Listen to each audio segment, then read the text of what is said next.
Assalamualaikum warahmatullahi wabarakatuh. Perkenalkan, nama saya Muhammad Raken Nasrullah dengan NPM 24061240039. Saya di sini sebagai mahasiswa penjas semester 3 kelas C ingin menjelaskan apa itu etika berpolitik. Etika berpolitik mempunyai 4 prinsip dasar, yaitu keadilan, kemanusiaan, kejujuran, dan tanggung jawab. Ya, betul, tanggung jawab. Tujuan utama etika berpolitik. Etika berpolitik bukan untuk menghambat efektivitas, melainkan untuk menjaga politik tetap pada jalurnya. Bisa menciptakan kesejahteraan, bisa menghindari penyalahgunaan kekuasaan, dan bisa membangun sebuah kepercayaan antar partai maupun partai satu ke partai lainnya. Untuk pada slide berikutnya, ada penyalahgunaan atau pelanggaran dalam etika berpolitik. Banyak pelanggaran yang terjadi pada etika berpolitik di negara-negara besar dan berkembang.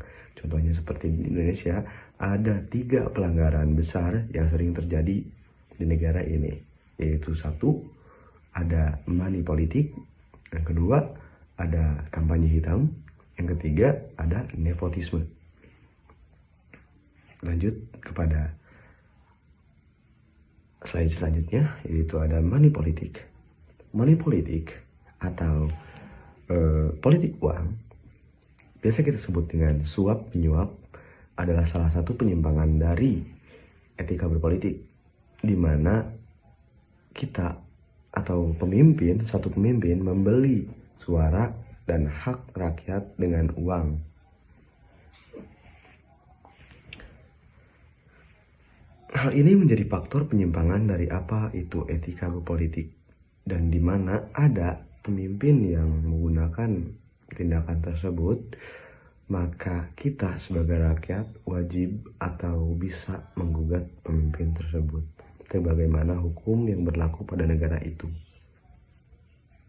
Dan dalam konteks money politik, kesadaran, kejujuran, dan kebersamaan sangat dibutuhkan, maupun dalam skala individu ataupun skala kelompok. Dan selanjutnya ada kampanye hitam. Apa itu kampanye hitam? Kampanye hitam adalah salah satu upaya dari penyimpangan. Kampanye hitam adalah salah satu penyimpangan dari apa itu etika politik. Etika di mana kampanye hitam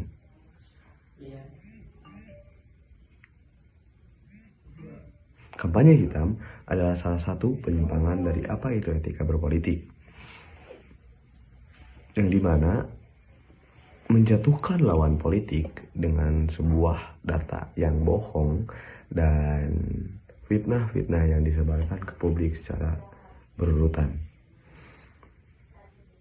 di mana kampanye hitam berfungsi untuk mendapatkan kursi-kursi yang layak bagi partai-partai yang bekerja sama dan berkontribusi dengan partai yang menggunakan kampanye hitam tersebut. Dan yang ketiga, ada nepotisme. Nah, dalam konteks nepotisme ini sangat melekat pada negara Indonesia, di mana nepotisme itu sendiri termasuk menjadi penyimpangan dalam etika berpolitik yang sangat besar. Apa itu nepotisme sendiri? Nepotisme adalah menguntungkan kerabat atau saudara terdekat menjadi sebuah pejabat atau mendapatkan kursi yang layak di instansi pemimpinan daerah di suatu negara tersebut. Jadi nepotisme adalah mengutamakan kerabat dan saudara untuk menjadi menteri-menteri atau pejabat di negara-negara atau daerah itu sendiri, atau biasa kita sebut dengan dinasti. Dan bagaimana cara kita berpolitik dengan baik dan benar? Itu ada beberapa cara seperti transparansi, jujur, dan konsistensi. di mana hal ini merupakan pacuan utama atau hal yang harus kita dalami dalam berpolitik. Maka dari itu, kita sebagai pengamat politik atau penikmat politik itu sendiri membuka mata atas sebuah fakta-fakta tentang pemimpin yang akan kita pilih ke depannya. Dan kita harus bisa berpikir secara panjang dan lebar bagaimana cara kita untuk memilih suatu pemimpin yang baik bagi negara kita sendiri. Karena bukan kita, siapa lagi? Untuk materi etika berpolitik dicukupkan sekian. Saya mohon fakir pamit undur diri. Assalamualaikum warahmatullahi wabarakatuh. Jancuk.